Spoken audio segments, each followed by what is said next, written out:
This is where it all started at the Lama Foundation. This is the beginning of Paradise Power Company. And it was the end of maybe 1979. 1979 we all started here at the Lama Foundation. But Daniel, do you remember how we had our first panels down there in the muffin house? Yeah, I definitely remember the difference between needing to light kerosene lanterns every night and being able to just flip the switch on and have an electric light. Right. And I think we were definitely the first ones on the hill with TV. And we had a TV that was about this big, but it was a TV. This big. Right, it was a color TV, 12 volts, made for RVs.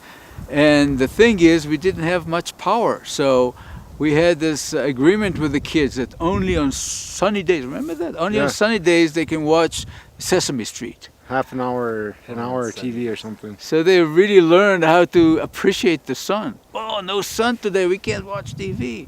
And so there was an interesting kind of introduction for Daniel into the solar. Yeah, it has to do with wanting to watch TV. Yeah, and it was always, you look at the voltmeter. We had a little analog voltmeter there, and if the voltage was good, then we could watch our allotted TV time for the day. And so at a pretty young age, I was pretty well adjusted to voltage and storage of energy and that kind of thing. It was how I grew up.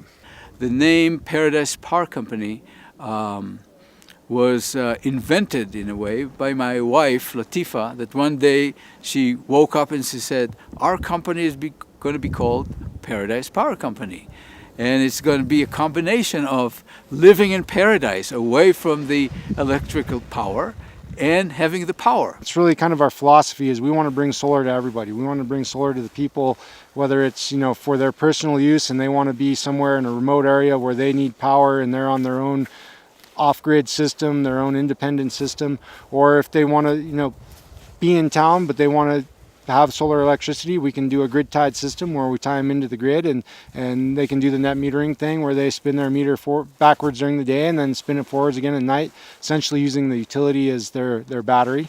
And then we can do these larger systems that feed the utility, that feed in energy into the utility, that are actually powering whole neighborhoods at a time and whole regions of our community. I really felt like we had to incorporate solar into our name somehow.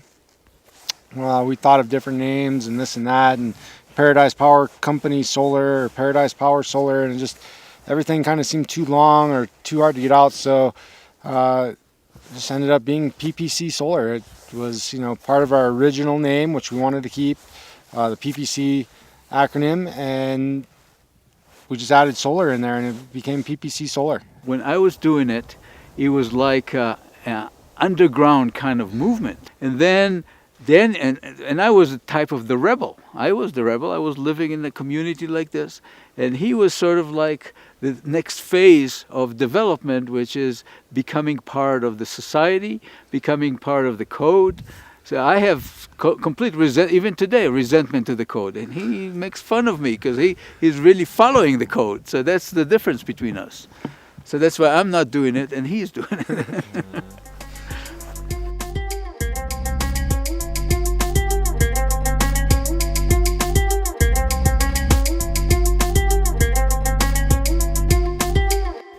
Did I answer that right?